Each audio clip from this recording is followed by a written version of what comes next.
The Macroeconomy Today. 15th edition. Chapter 19. International Trade.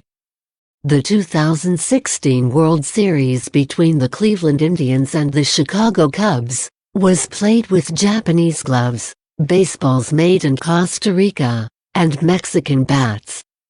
Most of the players were wearing shoes made in Korea or China. And during the regular season, many of the games throughout the major leagues were played on artificial grass made in Taiwan. Baseball, it seems, has become something less than the all-American game. Imported goods have made inroads into other activities as well. All DVDs, smartphones, and video game consoles are imported, as are most televisions, fax machines, personal computers, and iPads. Most of these imported goods could have been produced in the United States. Why did we purchase them from other countries? For that matter, why does the rest of the world buy computers, tractors, chemicals, airplanes, and wheat from us rather than produce such products for themselves? Wouldn't we all be better off relying on ourselves for the goods we consume and the jobs we need, rather than buying and selling products in international markets? Or is there some advantage to be gained from international trade? This chapter begins with a survey of international trade patterns, what goods and services we trade, and with whom. Then we address basic issues related to such trade. What benefit, if any, do we get from international trade? How much harm do imports cause, and to whom? Should we protect ourselves from unfair trade by limiting imports?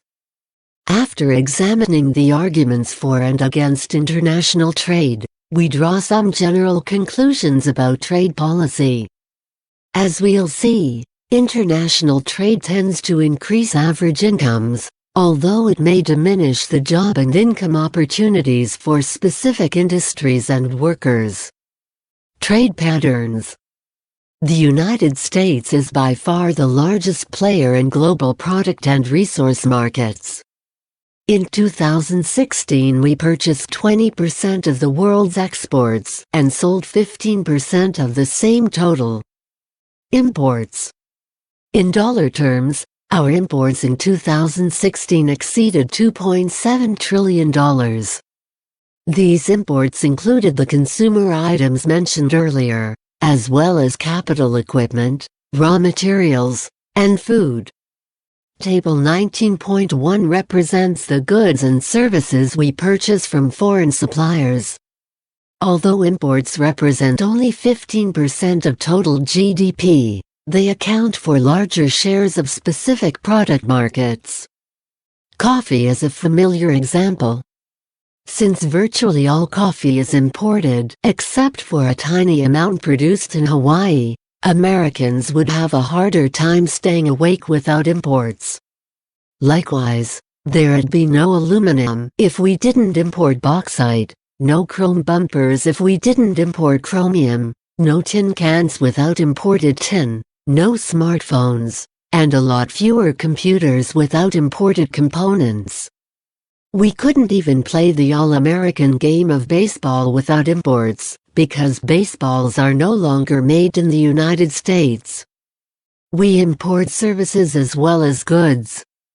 If you fly to Europe on Virgin Airways, you're importing transportation services.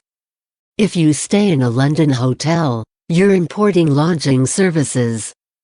When you go to Barclays Bank to cash travelers' checks, you're importing foreign financial services. If you go to Mexico for spring break, you are importing tourism services. These and other services now account for 1/6 of U.S. imports. Exports. While we're buying goods, merchandise, and services from the rest of the world, global consumers are buying our exports.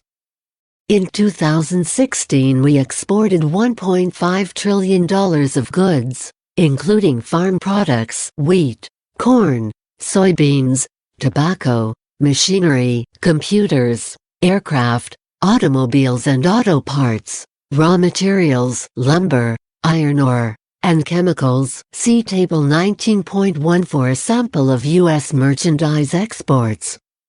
We also exported $750 billion of services, movies, software licenses, tourism, engineering, financial services, etc. Although the United States is the world's largest exporter of goods and services, exports represent a relatively modest fraction of our total output. As Worldview export ratios illustrates, other nations export much larger proportions of their GDP. Belgium is one of the most export-oriented countries, with tourist services and diamond exports pushing its export ratio to an incredible 83%. By contrast, Afghanistan is basically a closed economy with few exports, other than opium and other drugs traded in the black market. The low U.S. export ratio, 14%, disguises our heavy dependence on exports in specific industries.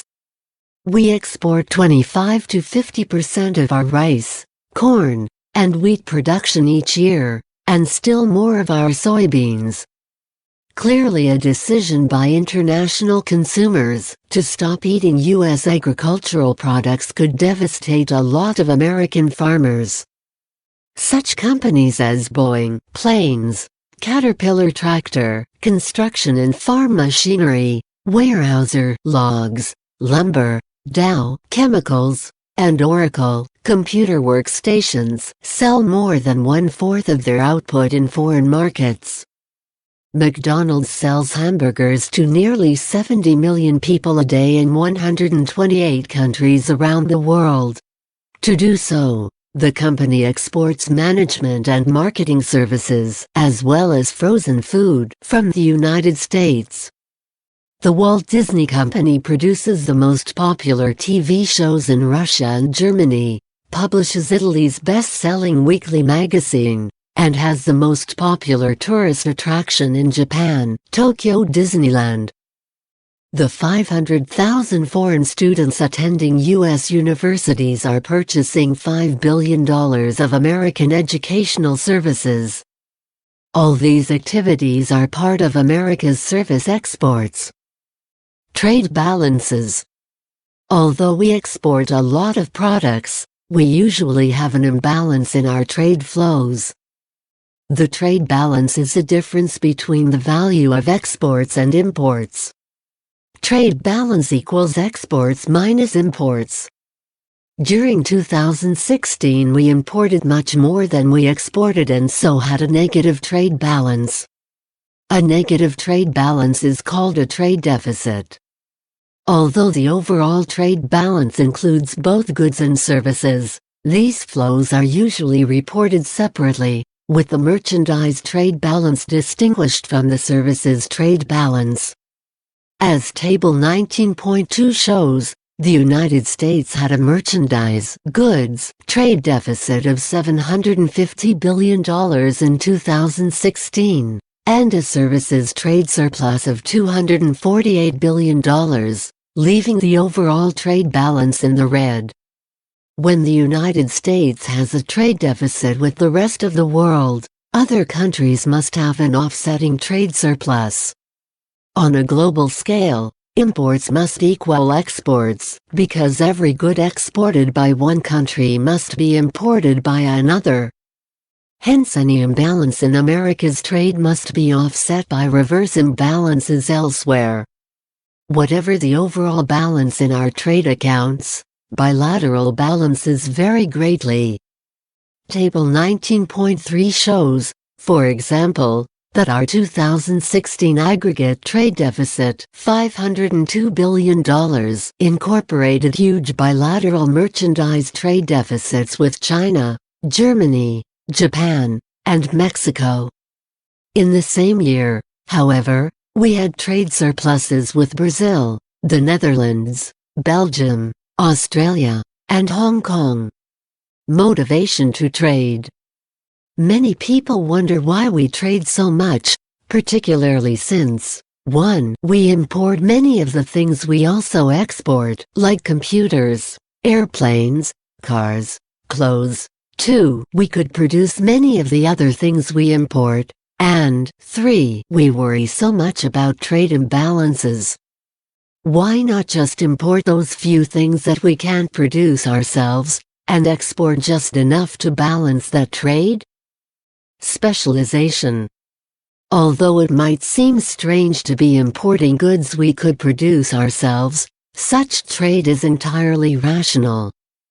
Our decision to trade with other countries arises from the same considerations that motivate individuals to specialize in production, satisfying their remaining needs in the marketplace.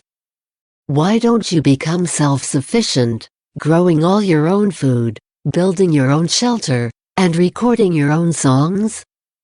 Presumably because you've found that you can enjoy a much higher standard of living and better music by working at just one job and then buying other goods in the marketplace. When you do so, you're no longer self-sufficient. Instead, you are specializing in production, relying on others to produce the array of goods and services you want. When countries trade goods and services, they are doing the same thing, specializing in production and then trading for other desired goods. Why do they do this? Because specialization increases total output. To see how nations benefit from trade, we'll examine the production possibilities of two countries. We want to demonstrate that two countries that trade can together produce more output than they could in the absence of trade. If they can, the gain from trade has increased world output and a higher standard of living in all trading countries.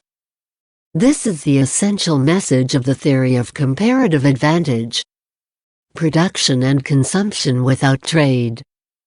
Consider the production and consumption possibilities of just two countries, say, the United States and France. For the sake of illustration, assume that both countries produce only two goods, bread and wine. Let's also set aside worries about the law of diminishing returns and the substitutability of resources, thus transforming the familiar production possibilities curve into a straight line, as in Figure 19.1.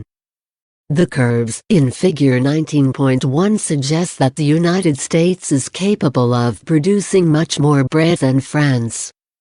With our greater abundance of labor, land, and other resources, we assume that the United States is capable of producing up to 100 zillion loaves of bread per year.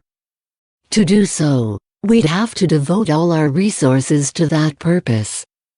This capability is indicated by point A in Figure 19.1a, and in row of the accompanying production possibilities schedule. France, Figure 19.1b, on the other hand, confronts a maximum bread production of only 15 zillion loaves per year, point G, because it has little available land, less fuel, and fewer potential workers. The capacities of the two countries for wine production are 50 zillion barrels for us at point F and 60 zillion for France at point L, largely reflecting France's greater experience in tending vines. Both countries are also capable of producing alternative combinations of bread and wine, as evidenced by their respective production possibilities curves, points F for the United States and GL for France. A nation that doesn't trade with other countries is called a closed economy. In the absence of contact with the outside world, the production possibilities curve for a closed economy also defines its consumption possibilities. Without imports, a country cannot consume more than it produces. Thus, the only immediate issue in a closed economy is which mix of output to choose, what to produce and consume, of the domestic choices available. Assume that Americans choose point D on their production possibilities curve, producing and consuming 40 zillion loaves of bread and 30 zillion barrels of wine. The French, on the other hand, prefer the mix of output represented by point I on their production possibilities curve. At that point they produce and consume 9 zillion loaves of bread and 24 zillion barrels of wine. To assess the potential gain from trade, we must focus the combined output of the United States and France. In this case, total world output, points D and I, comes to 49 zillion loaves of bread and 54 zillion barrels of wine. What we want to know is whether world output would increase if France and the United States abandoned their isolation and started trading. Could either country, or both, consume more output by engaging in a little trade? Production and consumption with trade. Because both countries are saddled with limited production possibilities, trying to eke out a little extra wine and bread from this situation might not appear very promising. Such a conclusion is unwarranted, however. Take another look at the production possibilities confronting the United States, as reproduced in Figure 19.2. Suppose the United States were to produce at point C, rather than point D at point C, we could produce 60 zillion loaves of bread and 20 zillion barrels of wine. That combination is clearly possible, because it lies on the production possibilities curve. We didn't choose that point earlier, because we assumed the mix of output at point D was preferable. The mix of output at point C could be produced, however. We could also change the mix of output in France. Assume that France moved from point I to point K, producing 48 zillion barrels of wine and only 3 zillion loaves of bread. Two observations are now called for. The first is simply that output mixes have changed in each country. The second, and more interesting, is that total world output has increased. Notice how this works. When the United States and France were at points D and I, their combined output consisted of. After they moved along their respective production possibilities curves to points C and K, the combined world output became. Total world output has increased by 14 zillion loaves of bread and 14 zillion barrels of wine. Just by changing the mix of output in each country, we've increased total world output. This additional output creates the potential for making both countries better off than they were in the absence of trade. This almost seems like a magic trick, but it isn't. Here's what happened. The United States and France were not initially producing at points C and K before, because they simply didn't want to consume those particular output combinations. Nevertheless, our discovery that points C and K allow us to produce more output suggests that everybody can consume more goods and services if we change the mix of output in each country. This is our first clue as to how specialization and trade can benefit an open economy, a nation that engages in international trade. Suppose we Americans are the first to discover the potential benefits from trade. Using Figure 19.2 as our guide, we suggest to the French that they move their mix of output from point I to point K as an incentive for making such a move. We promise to give them 6 zillion loaves of bread in exchange for 20 zillion barrels of wine. This would leave them at point M, with as much bread to consume as they used to have, plus an extra 4 zillion barrels of wine. At point I they had 9 zillion loaves of bread and 24 zillion barrels of wine. At point M they can have 9 zillion loaves of bread and 28 zillion barrels of wine. Thus by altering their mix of output from point I to point K and then trading point K to point M, the French end up with more goods and services than they had in the beginning. Notice in particular that this new consumption possibility, point M, lies outside France's domestic production possibilities curve. The French will be quite pleased with the extra output they get from trading. But where does this leave us? Does France's gain imply a loss for us? Or do we gain from trade as well? Mutual gains. As it turns out, both the United States and France gain by trading. The United States, too, ends up consuming a mix of output that lies outside our production possibilities curve. Note that at point C, we produce 60 zillion loaves of bread per year and 20 zillion barrels of wine. We then export 6 zillion loaves to France. This leaves us with 54 zillion loaves of bread to consume. In return for our exported bread, the French give us 20 zillion barrels of wine. These imports, plus our domestic production, permit us to consume 40 zillion barrels of wine. Hence we end up consuming at point N, enjoying 54 zillion loaves of bread and 40 zillion barrels of wine. Thus by first changing our mix of output from point D to point C, then trading point C to point N, we end up with 14 zillion more loaves of bread and 10 zillion more barrels of wine than we started with. Time to celebrate. International trade has made us better off, too. Table 19.4 recaps the gains from trade for both countries. Notice that U.S. imports match French exports and vice versa. Also notice how the trade facilitated consumption in each country exceeds no trade levels. All these numbers do indeed look like some kind of magic trick, but there's no sleight of hand going on here. The gains from trade are due to specialization in production. When each country goes it alone, it's a prisoner of its own production possibilities curve. It must make production decisions on the basis of its own consumption desires. When international trade is permitted, however, each country can concentrate on the exploitation of its production capabilities. Each country produces those goods it makes best and then trades with other countries to acquire the goods it desires to consume. The resultant specialization increases total world output.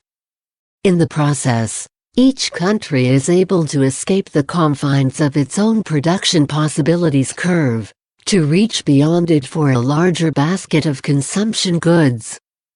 When a country engages in international trade, its consumption possibilities always exceed its production possibilities. These enhanced consumption possibilities are emphasized by the positions of points N and M outside the production possibilities curves, figure 19.2. If it weren't possible for countries to increase their consumption by trading, there'd be no incentive for trading, and thus no trade. Pursuit of comparative advantage. Although international trade can make everyone better off, it's not so obvious which goods should be traded, or on what terms. In our previous illustration, the United States ended up trading bread for wine in terms that were decidedly favorable to us. Why did we export bread rather than wine, and how did we end up getting such a good deal? Opportunity costs. The decision to export bread is based on comparative advantage, that is, the relative cost of producing different goods. Recall that we can produce a maximum of 100 zillion loaves of bread per year, or 50 zillion barrels of wine. Thus the domestic opportunity cost of producing 100 zillion loaves of bread is the 50 zillion barrels of wine we forsake in order to devote all our resources to bread production. In fact, at every point on the U.S. production possibilities curve, figure 19.2a, the opportunity cost of a loaf of bread is 1/2 barrel of wine. We're effectively paying half a barrel of wine to get a loaf of bread. Although the cost of bread production in the United States might appear outrageous, even higher opportunity costs prevail in France. According to figure 19.2b, The opportunity cost of producing a loaf of bread in France is a staggering 4 barrels of wine. To produce a loaf of bread, the French must use factors of production that could otherwise be used to produce 4 barrels of wine. Comparative advantage. A comparison of the opportunity costs prevailing in each country exposes the nature of comparative advantage. The United States has a comparative advantage in bread production because less wine has to be given up to produce bread in the United States than in France. In other words, the opportunity costs of bread production are lower in the United States than in France. Comparative advantage refers to the relative opportunity costs of producing particular goods. A country should specialize in what it's relatively efficient at producing, that is, goods for which it has the lowest opportunity costs. In this case, the United States should produce bread because its opportunity cost, 1/2 barrel of wine, is less than France's 4 barrels of wine. Were you the production manager for the whole world, you'd certainly want each country to exploit its relative abilities, thus maximizing world output. Each country can arrive at that same decision itself by comparing its own opportunity costs to those prevailing elsewhere. World output, and thus the potential gains from trade, will be maximized when each country pursues its comparative advantage. To do so, each country exports goods with relatively low opportunity costs, imports goods with relatively high opportunity costs. That's the kind of situation depicted in Table 19.4. Absolute costs don't count. In assessing the nature of comparative advantage, notice that we need not know anything about the actual costs involved in production. Have you seen any data suggesting how much labor, land, or capital is required to produce a loaf of bread in either France or the United States? For all you and I know, the French may be able to produce both bread and wine with fewer resources than we're using. Such an absolute advantage in production might exist because of their much longer experience in cultivating both grapes and wheat, or simply because they have more talent. We can envy such productivity, and even try to emulate it, but it shouldn't alter our production or trade decisions. All we really care about are opportunity costs, what we have to give up in order to get more of a desired good. If we can get a barrel of wine for less bread in trade than in production, we have a comparative advantage in producing bread. As long as we have a comparative advantage in bread production, we should exploit it.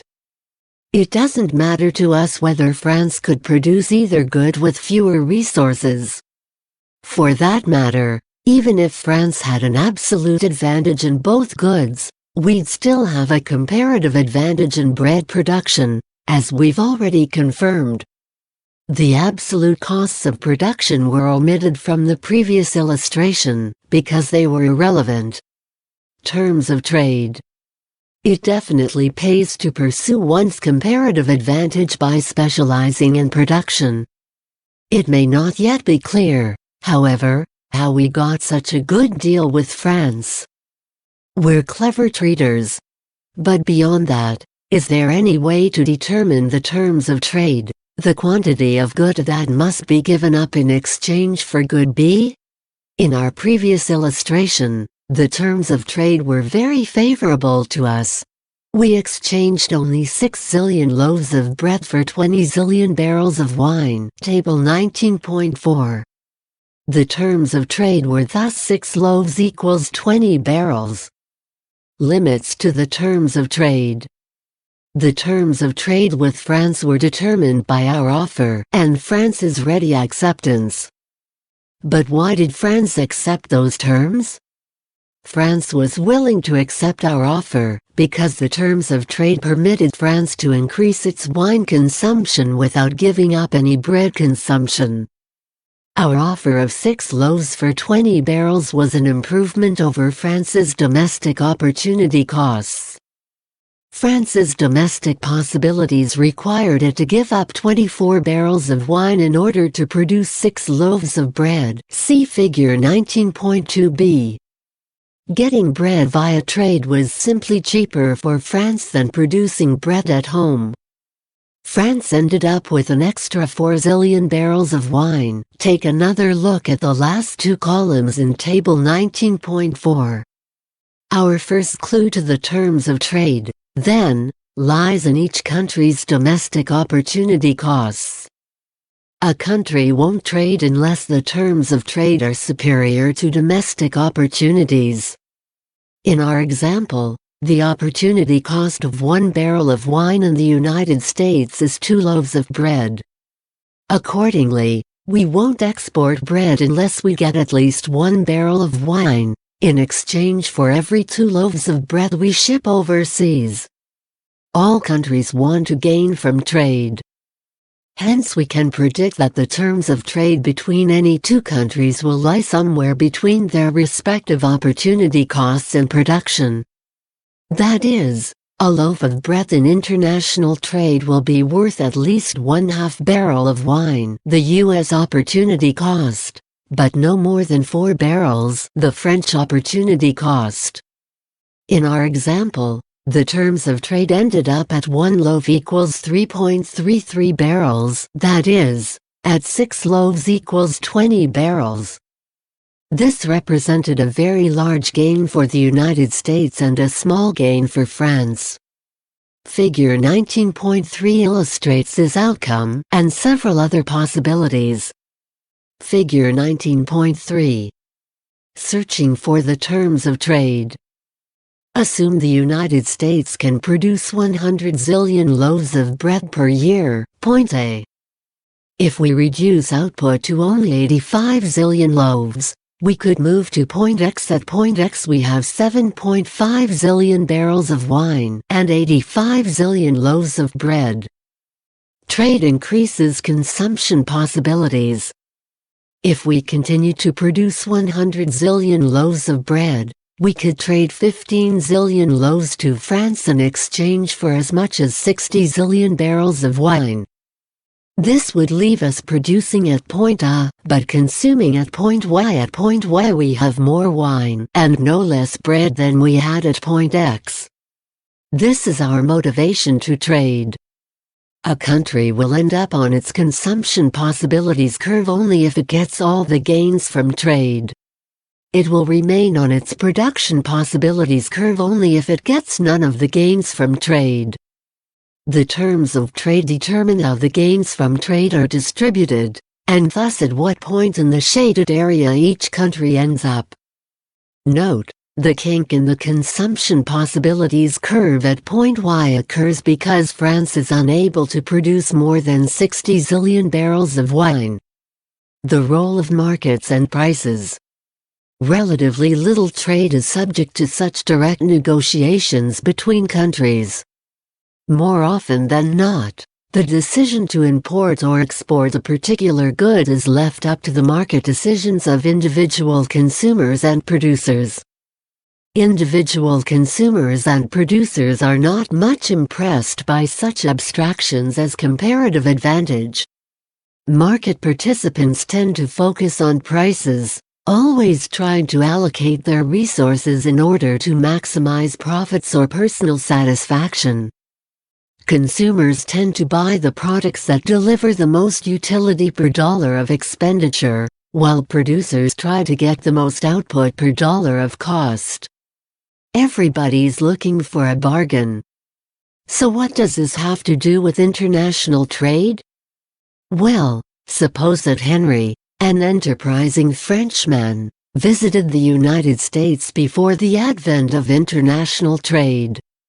He observed that bread was relatively cheap, while wine was relatively expensive, the opposite of the price relationship prevailing in France.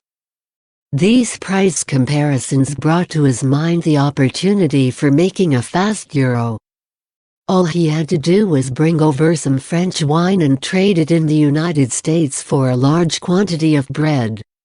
Then he could return to France and exchange the bread for a greater quantity of wine.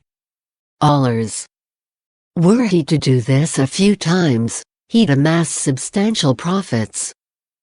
Henry's entrepreneurial exploits will not only enrich him but will also move each country toward its comparative advantage. The United States ends up exporting bread to France, and France ends up exporting wine to the United States, exactly as the theory of comparative advantage suggests. The activating agent isn't the Ministry of Trade and its 620 trained economists, but simply one enterprising French trader. He's aided and encouraged, of course, by consumers and producers in each country. American consumers are happy to trade their bread for his wines. They thereby end up paying less for wine in terms of bread than they'd otherwise have to. In other words, the terms of trade Henry offers are more attractive than the prevailing, domestic, relative prices. On the other side of the Atlantic, Henry's welcome is equally warm. French consumers are able to get a better deal by trading their wine for his imported bread than by trading with the local bakers. Even some producers are happy. The wheat farmers and bakers in the United States are eager to deal with Henry. He's willing to buy a lot of bread and even to pay a premium price for it. Indeed, bread production has become so profitable in the United States that a lot of people who used to grow and mash grapes are now growing wheat and kneading dough. This alters the mix of U.S. output in the direction of more bread, exactly as suggested in Figure 19.2a. In France, the opposite kind of production shift is taking place.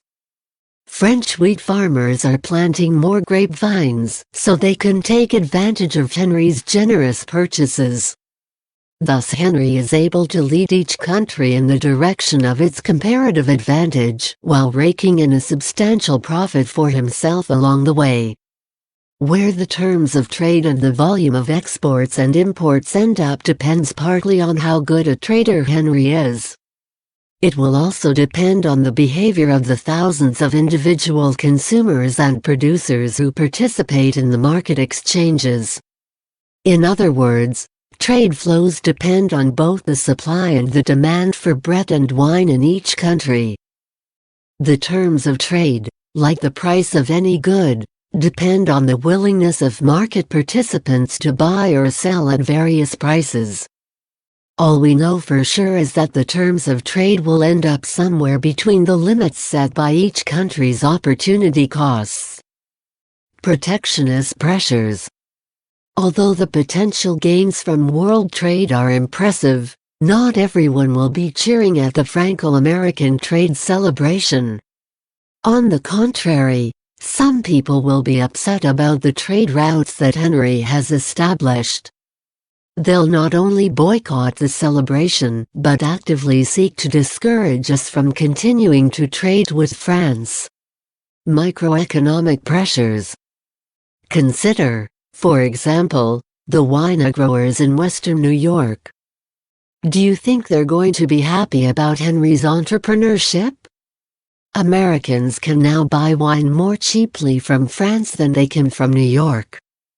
Before long we may hear talk about unfair foreign competition or about the greater nutritional value of American grapes. See Worldview. U.S. winemakers hurt by imported wine.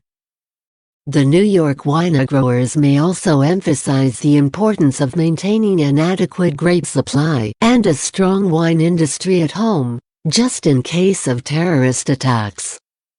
Import competing industries. Joining with the growers will be the farm workers and the other merchants whose livelihood depends on the New York wine industry. If they're clever enough, the growers will also get the governor of the state to join their demonstration. After all, the governor must recognize the needs of his people. And his people definitely don't include the wheat farmers in Kansas who are making a bundle from international trade, much less French vintners. New York consumers are of course benefiting from lower wine prices, but they're unlikely to demonstrate over a few cents a bottle. On the other hand, those few extra pennies translate into millions of dollars for domestic wine producers. The wheat farmers in France are no happier about international trade than are the wine growers in the United States. They'd dearly love to sink all those boats bringing cheap wheat from America, thereby protecting their own market position. If we're to make sense of trade policies, then, we must recognize one central fact of life: some producers have a vested interest in restricting international trade. In particular, workers and producers who compete with imported products, who work in import-competing industries, have an economic interest in restricting trade. This helps explain why GM, Ford, and Chrysler are unhappy about auto imports, and why shoe workers in Massachusetts want to end the importation of Italian shoes. It also explains why textile producers in South Carolina think China is behaving irresponsibly when it sells cheap cotton shirts and dresses in the United States. Export industries. Although imports typically mean fewer jobs and less income for some domestic industries, exports represent increased jobs and income for other industries. Producers and workers in export industries gain from trade. Thus, on the microeconomic level, there are identifiable gainers and losers from international trade. Trade not only alters the mix of output, but also redistributes income from import-competing industries to export industries. This potential redistribution is a source of political and economic friction. Net gain. We must be careful to note, however, that the microeconomic gains from trade are greater than the microeconomic losses. It's not simply a question of robbing Peter to enrich Paul. We must remind ourselves that consumers enjoy a higher standard of living as a result of international trade. As we saw earlier, trade increases world efficiency and total output. Accordingly, we end up slicing up a larger pie rather than just reslicing the same old smaller pie. The gains from trade will mean little to workers who end up with a smaller slice of the larger pie. It's important to remember, however, that the gains from trade are large enough to make everybody better off. Whether we actually choose to distribute the gains from trade in this way is a separate question, to which we shall return shortly. Note here, however, that trade restrictions designed to protect specific microeconomic interests reduce the total gains from trade. Trade restrictions leave us with a smaller pie to split up. Additional pressures. Import-competing industries are the principal obstacle to expanded international trade. Selfish micro-interests are not the only source of trade restrictions, however. Other arguments are also used to restrict trade. National security. The national security argument for trade restrictions is twofold. We can't depend on foreign suppliers to provide us with essential defense-related goods, it is said, because that would leave us vulnerable in time of war. The machine tool industry used this argument to protect itself from imports. In 1991, the Pentagon again sided with the toolmakers, citing the need for the United States to gear up military production quickly in case of war, a contingency that couldn't be assured if weapons manufacturers relied on imported lathes, milling machines, and other tools. After the September 11, 2001, terrorist attacks on the World Trade Center and Pentagon, U.S. farmers convinced Congress to safeguard the nation's food supply with additional subsidies. The steel industry emphasized the importance of not depending on foreign suppliers. Dumping. Another argument against free trade arises from the practice of dumping. Foreign producers dump their goods when they sell them in the United States at prices lower than those prevailing in their own country, perhaps even below the costs of production. Dumping may be unfair to import competing producers, but it isn't necessarily unwelcome to the rest of us. As long as foreign producers continue dumping, we're getting foreign products at low prices. How bad can that be? There's a legitimate worry, however. Foreign producers might hold prices down only until domestic producers are driven out of business. Then we might be compelled to pay the foreign producers higher prices for their products. In that case, dumping could consolidate market power and lead to monopoly-type pricing. The fear of dumping, then, is analogous to the fear of predatory pricing. The potential costs of dumping are serious. It's not always easy to determine when dumping occurs, however. Those who compete with imports have an uncanny ability to associate any and all low prices with predatory dumping. The United States has used dumping charges to restrict imports of Chinese shrimp, furniture, lingerie, solar panels, and other products in which China has an evident comparative advantage. The Chinese have retaliated with dozens of their own dumping investigations, including the fiber optic cable case. As Worldview, U.S. slaps China with huge anti-dumping tariffs, explains, such actions slow imports and protect domestic producers. Infant industries. Actual dumping threatens to damage already established domestic industries. Even normal import prices, however, may make it difficult or impossible for a new domestic industry to develop. Infant industries are often burdened with abnormally high startup costs. These high costs may arise from the need to train a whole workforce and the expenses of establishing new marketing channels. With time to grow, however, an infant industry might experience substantial cost reductions and establish a comparative advantage. When this is the case, trade restrictions might help nurture an industry in its infancy. Trade restrictions are justified, however, only if there's tangible evidence that the industry can develop a comparative advantage reasonably quickly. Improving the terms of trade. A final argument for restricting trade rests on how the gains from trade are distributed. As we observed, the distribution of the gains from trade depends on the terms of trade. If we were to buy fewer imports, foreign producers might lower their prices. If that happened, the terms of trade would move in our favor, and we'd end up with a larger share of the gains from trade. One way to bring about this sequence of events is to put restrictions on imports, making it more difficult or expensive for Americans to buy foreign products. Such restrictions will reduce the volume of imports, thereby inducing foreign producers to lower their prices. Unfortunately, this strategy can easily backfire. Retaliatory restrictions on imports, each designed to improve the terms of trade, will ultimately eliminate all trade, and therewith all the gains people were competing for in the first place. Barriers to trade. The microeconomic losses associated with imports give rise to a constant clamor for trade restrictions. People whose jobs and incomes are threatened by international trade tend to organize quickly and air their grievances.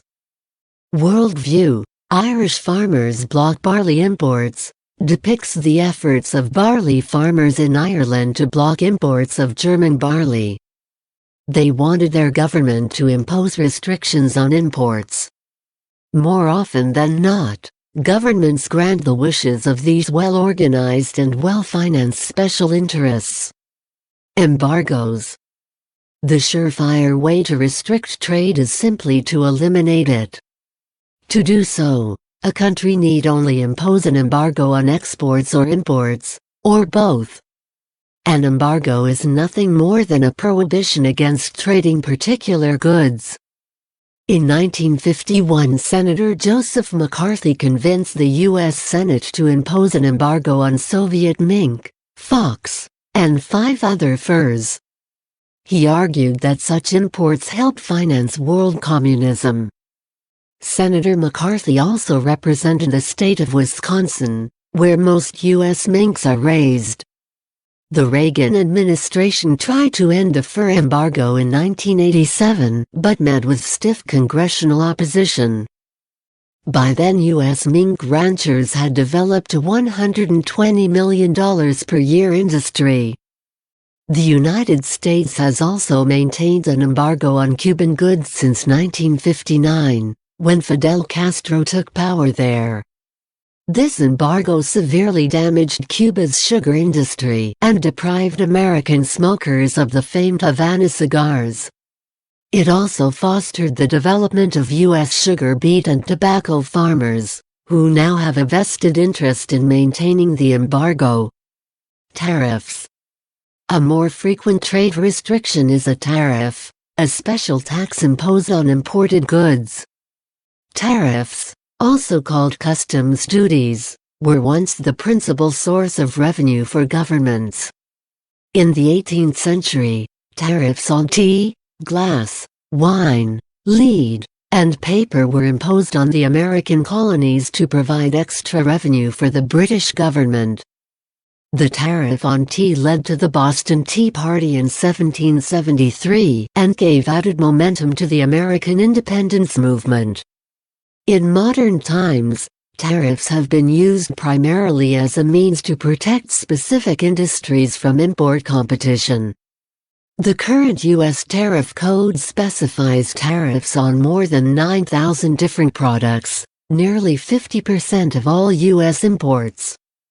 Although the average tariff is less than 5%, individual tariffs vary widely.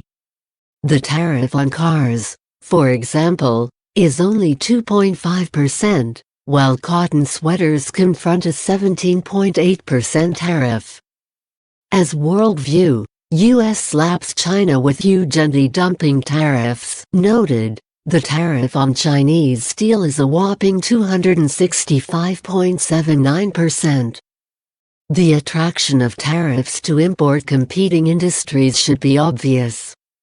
A tariff on imported goods makes them more expensive to domestic consumers and thus less competitive with domestically produced goods. Among familiar tariffs in effect in 2017 were 50 cents per gallon on Scotch whiskey and 76 cents per gallon on imported champagne. These tariffs made American-produced spirits look relatively cheap and thus contributed to higher sales and profits for domestic distillers and grape growers. In the same manner, imported baby food is taxed at 34.6%, maple sugar at 9.4%, golf shoes at 8.5%, and imported sailboats at 1.5%. In 2009, President Obama imposed a 35% tariff on imported Chinese tires, and a 26% tariff on Chinese solar panels in 2014.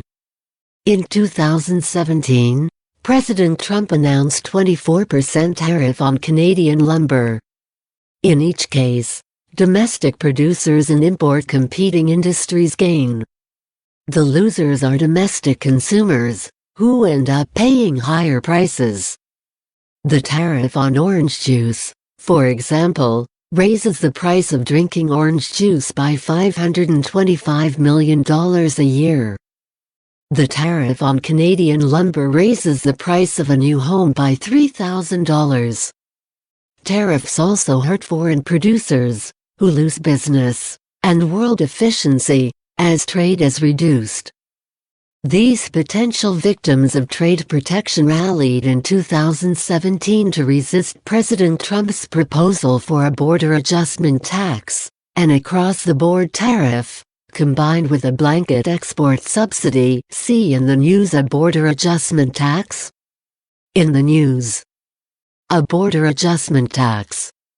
When he first took office, President Trump expressed a lot of enthusiasm for a border adjustment tax that would bring more jobs back to America. House Speaker Paul Ryan likes the idea as well and has made it part of the Republicans' tax reform plan. In the House version, a 20% tax would be imposed on all imports and use. Exports would get a 20% tax subsidy. This would cut imports, promote exports, and create even more jobs at home. Or, so the theory goes. U.S. retailers are horrified at the thought. Companies like Walmart import most of their inventory.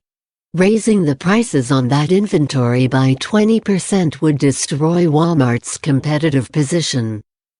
Retailers point out that 97% of all the clothes sold in America are imported, as are 98% of the shoes. Higher import taxes would depress retail sales and force layoffs throughout the industry. After meeting with retail executives last week, President Trump seemed to cool to the idea of a border adjustment tax. Source: Media and Industry Reports, February 2017. Beggar thy neighbor. Microeconomic interests are not the only source of pressure for tariff protection. Imports represent leakage from the domestic circular flow and a potential loss of jobs at home. From this perspective, reducing imports looks like an easy solution to the problem of domestic unemployment. Just get people to buy American instead of buying imported products, so the argument goes, and domestic output and employment will surely expand. President Obama used this argument to include Buy American rules in his 2009 stimulus package. President Trump was even more insistent about bringing jobs home by restricting imports and signing Buy American orders. Congressman Willis Hawley used this same argument in 1930. He assured his colleagues that higher tariffs would bring about the growth and development in this country that has followed every other tariff bill, bringing as it is a new prosperity in which all people, in all sections, will increase their comforts, their enjoyment, and their happiness. Congress responded by passing the Smoot-Hawley Tariff Act of 1930, which raised tariffs to an average of nearly 60%, effectively cutting off most imports. Tariffs designed to expand domestic employment are more likely to fail than to succeed.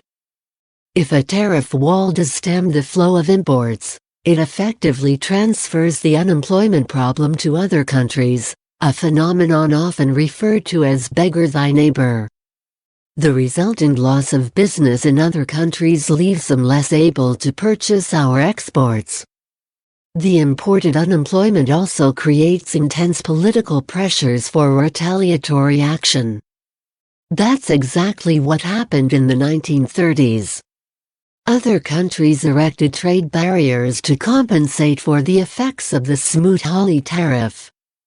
World trade subsequently fell from $60 billion in 1928 to a mere $25 billion in 1938. This trade contraction increased the severity of the Great Depression. See World View, Beggar Thy Neighbor policies in the 1930s. The same kind of macroeconomic threat surfaced in 2009. The Buy American provisions introduced by the Obama administration angered foreign nations that would lose export sales. When they threatened to retaliate with trade barriers of their own, President Obama had to offer reassurances about America's commitment to free trade. World View. Beggar Thy Neighbor policies in the 1930s.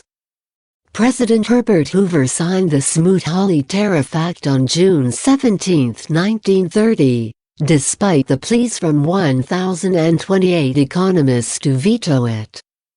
The act raised the effective tariff on imports by 50% between 1929 and 1932. Although designed to limit import competition and boost domestic employment, the act triggered quick retaliation from America's trading partners. Spain passed the Wise Tariff in July in reaction to U.S. tariffs on grapes, oranges, cork, and onions. Switzerland, objecting to new U.S. tariffs on watches, embroideries, and shoes, boycotted American exports. Italy retaliated against tariffs on hats and olive oil with high tariffs on U.S. and French automobiles in June 1930. Canada reacted to high duties on many food products, logs, and timber by raising tariffs threefold in August 1932. Australia, Cuba, France, Mexico, and New Zealand also joined in the tariff wars. From 1930 to 1931, U.S. imports dropped 29%, but U.S. exports fell even more, 33%, and continued their collapse to a modern-day low of $2.4 billion in 1933. World trade contracted by similar proportions, spreading unemployment around the globe. In 1934, the U.S. Congress passed the Reciprocal Trade Agreements Act to empower the President to reduce tariffs by half the 1930 rates in return for like cuts in foreign duties on U.S. goods. The beggar thy neighbor policy was dead. Since then, the nations of the world have been reducing tariffs and other trade barriers. Source: Beggar thy neighbor policies in the 1930s. World Development Report 1987. Quotas. Tariffs reduce the flow of imports by raising import prices. The same outcome can be attained more directly by imposing import quotas, numerical restrictions on the quantity of a particular good that may be imported. The United States limits the quantity of ice cream imported from Jamaica to 950 gallons a year. Only 1.4 million kilograms of Australian cheddar cheese and no more than 7,730 tons of Haitian sugar can be imported. Textile quotas are imposed on every country that wants to ship textiles to the U.S. market.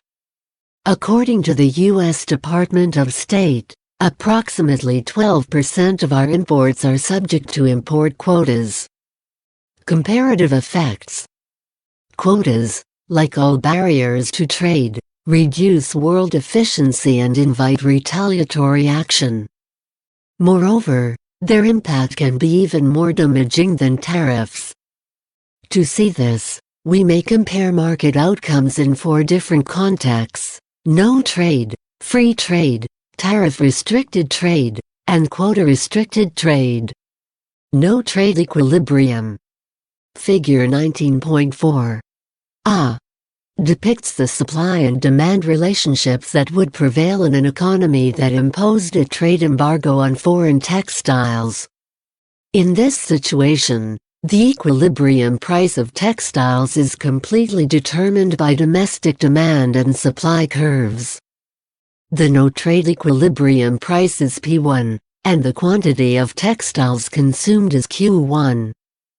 Free trade equilibrium. Suppose now that the embargo is lifted.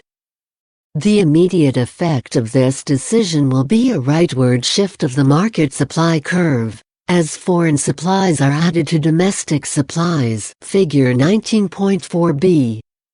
If an unlimited quantity of textiles can be bought in world markets at a price of P2, the new supply curve will look like S2, infinitely elastic at P2.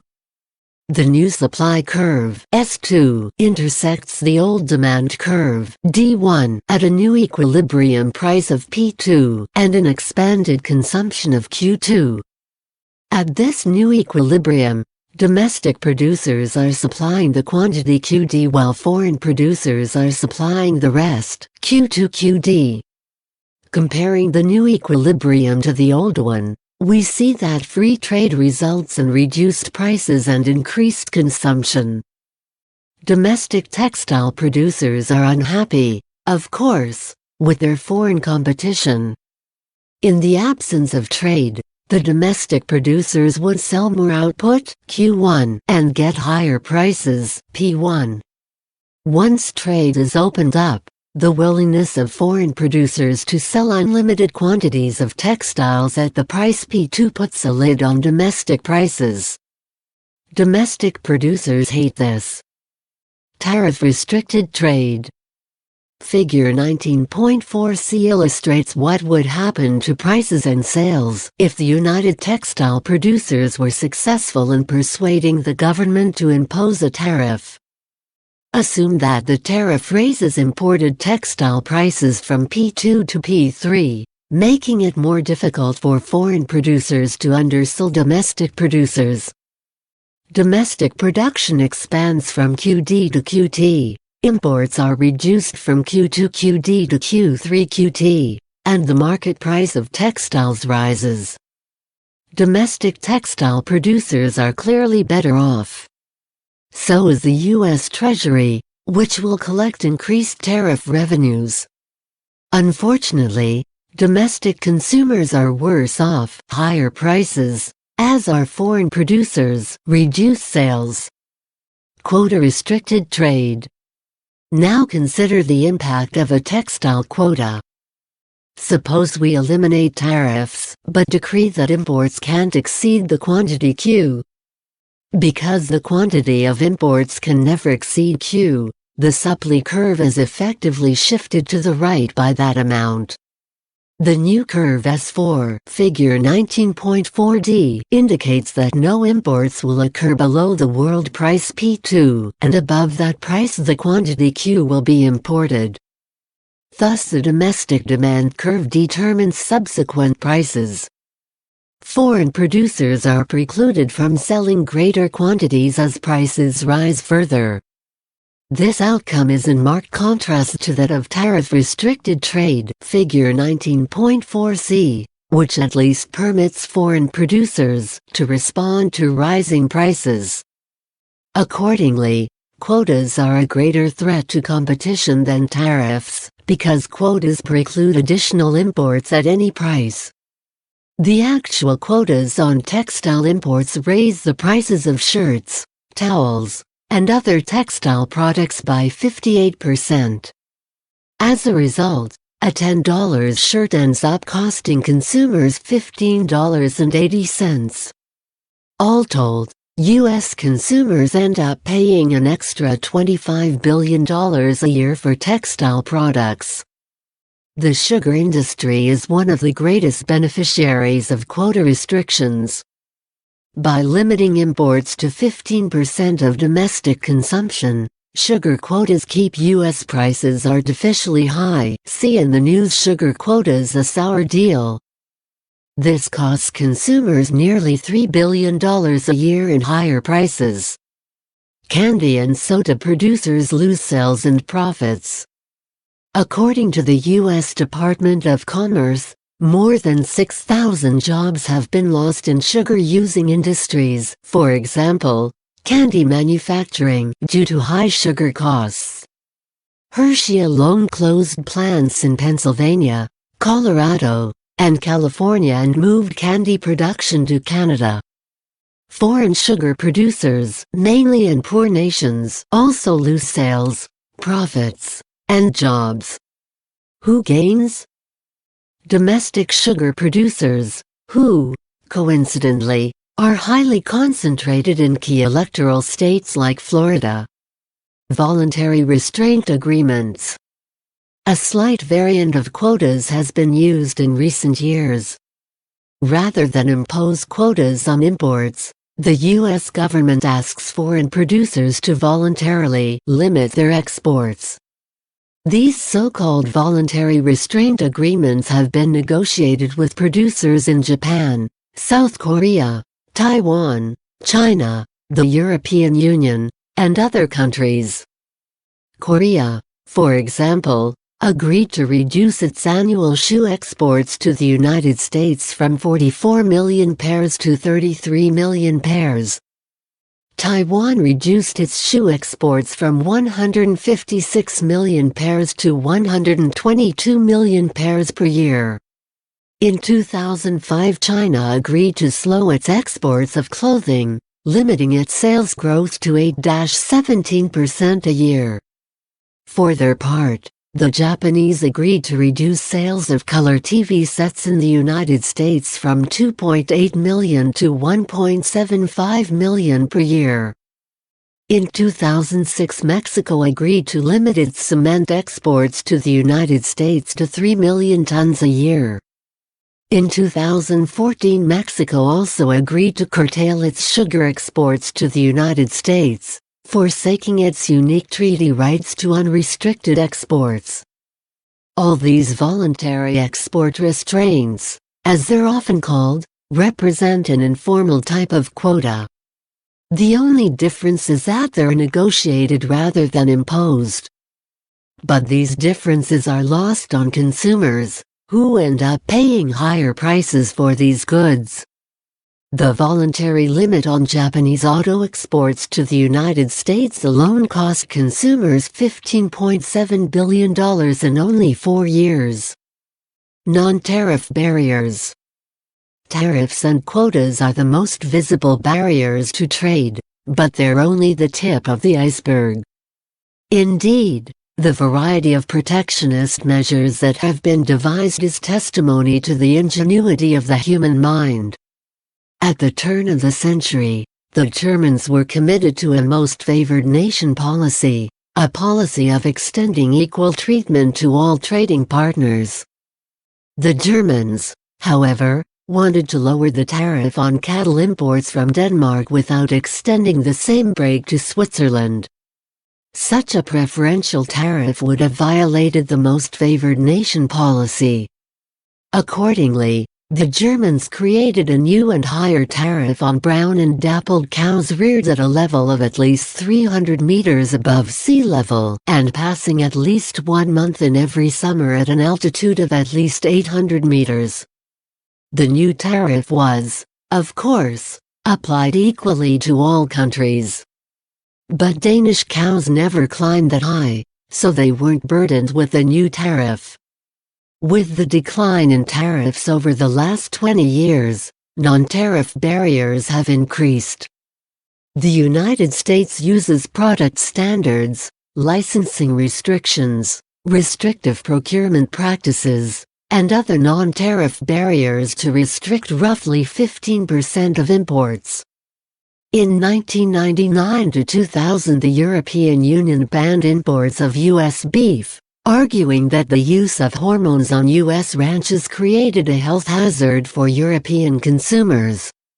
Although both the U.S. government and the World Trade Organization disputed that claim, the ban was a highly effective non-tariff trade barrier. The United States responded by slapping 100% tariffs on dozens of European products. Mexican trucks. One of the more flagrant examples of non-tariff barriers is the use of safety regulations to block Mexican trucking companies from using U.S. roads to deliver goods. The resulting trade barrier forces Mexican trucks to unload their cargoes at the U.S. border, and then reload them into U.S. Teamster-driven trucks for shipment to U.S. destinations. The U.S. agreed to lift that restriction in 1995, but didn't. In 2009, President Obama actually solidified the Mexican roadblock, despite the fact that Mexican trucks passed all 22 safety, non-tariff regulations the U.S. Department of Transportation had imposed.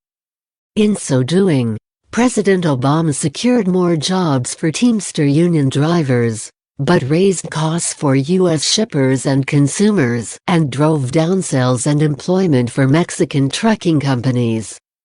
Fed up with U.S. protectionism, Mexico retaliated by slapping tariffs on 90 U.S. export products. See World View. Mexico retaliates for U.S. trucking roadblocks. By early 2011, U.S. exports to Mexico of those products had declined by 81%. This prompted President Obama to offer Mexico a new round of negotiations, which ended in January 2015 with the U.S. declaring Mexican trucks to be safe enough to travel U.S. roads and Mexico repealing the tariffs on U.S. exports. Although Teamsters President Jim Hoffa declared that he was outraged by such a rash decision, cross-border trade increased substantially. The economy tomorrow. Policing world trade. Proponents of free trade and import competing industries are in constant conflict. Most of the time the trade policy deck seems stacked in favor of the special interests. Because import competing firms and workers are highly concentrated, they're quick to mobilize politically. By contrast, the benefits of freer trade are less direct and spread over millions of consumers. As a consequence, the beneficiaries of freer trade are less likely to monitor trade policy, much less lobby actively to change it. Hence the political odds favor the spread of trade barriers. Multilateral trade pacts. Despite these odds, the long-term trend is toward lowering trade barriers, thereby increasing global competition. Two forces encourage this trend. The principal barrier to protectionist policies is worldwide recognition of the gains from freer trade. Since world nations now understand that trade barriers are ultimately self-defeating, they're more willing to rise above the din of protectionist cries and dismantle trade barriers. They diffuse political opposition by creating across-the-board trade pacts that seem to spread the pain and gain from freer trade across a broad swath of industries. Such pacts also incorporate multi-year timetables that give affected industries time to adjust. Trade liberalization has also been encouraged by firms that export products or use imported inputs in their own production. Tariffs on imported steel raise product costs for U.S.-based auto producers and construction companies. In 2007, the European Union eliminated a tariff on frozen Chinese strawberries, largely due to complaints from EU yogurt and jam producers who were incurring higher costs. Global pacts, GATT and TOE.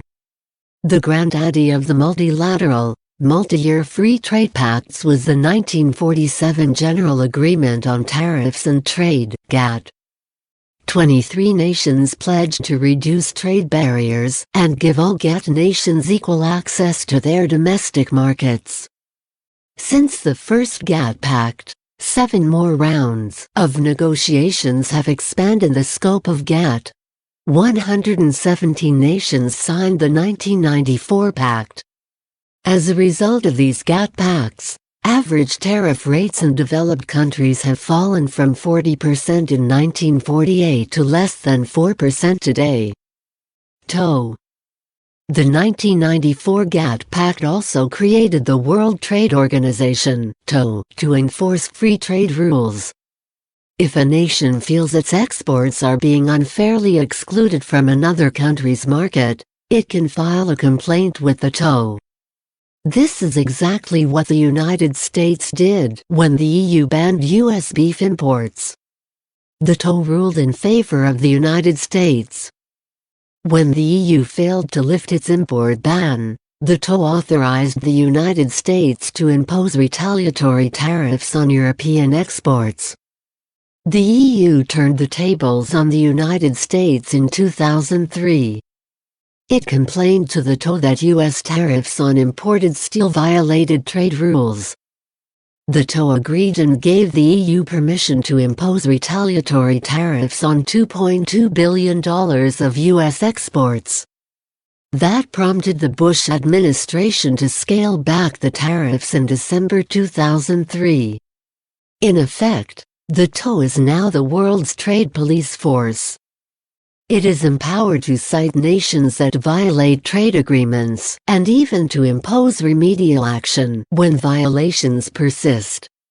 Why do sovereign nations give the TOE such power? Because they are all convinced that free trade is the surest route to GDP growth. Regional pacts. Because worldwide trade pacts are so complex, many nations have also pursued regional free trade agreements. NAFTA. In December 1992, the United States, Canada, and Mexico signed the North American Free Trade Agreement, NAFTA, a 1,000-page document covering more than 9,000 products. The ultimate goal of NAFTA is to eliminate all trade barriers between these three countries. At the time of signing, intra-regional tariffs averaged 11% in Mexico, 5% in Canada, and 4% in the United States. NAFTA requires that all tariffs among the three countries be eliminated.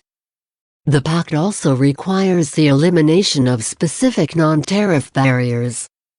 The NAFTA-initiated reduction in trade barriers substantially increased trade flows between Mexico, Canada, and the United States. It also prompted a wave of foreign investment in Mexico, where both cheap labor and NAFTA access were available. Overall, NAFTA accelerated economic growth and reduced inflationary pressures in all three nations. Some industries, like construction and apparel, suffered from the freer trade, but others, like trucking, farming, and finance, reaped huge gains. See in the news, NAFTA reallocates labor, comparative advantage at work. TPP. The Trans-Pacific Partnership was intended to be another regional trade pact, linking 12 nations that border the Pacific Ocean and a multi-year commitment to freer trade. After 8 years of negotiations, those 12 nations signed a tentative TPP agreement in February 2016.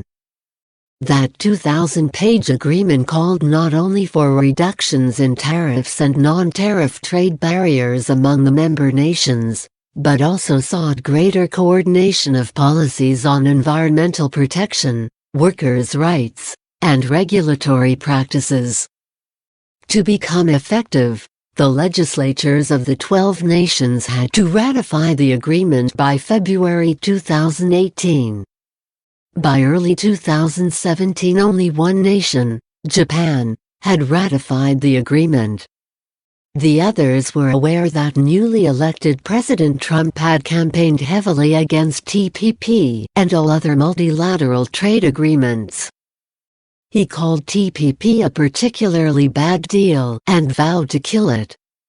He kept that vow by officially withdrawing the United States from the TPP on his very first day of office. Henceforth, he said, he only wanted bilateral deals and deals that put America first. Critics warned that he was ignoring the benefits of freer trade and risking the perception that America was an unreliable trading partner. Summary. International trade permits each country to specialize in areas of relative efficiency, increasing world output. For each country, the gains from trade are reflected in consumption possibilities that exceed production possibilities. One way to determine where comparative advantage lies is to compare the quantity of good that must be given up in order to get a given quantity of good B from domestic production.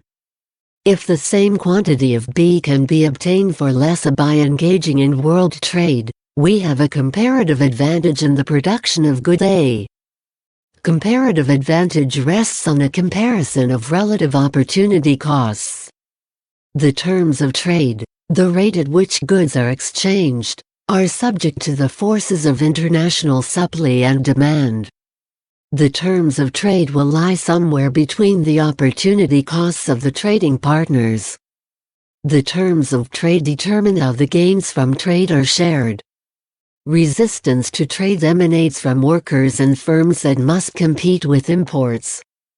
Even though the country as a whole stands to benefit from trade, these individuals and companies may lose jobs and incomes in the process.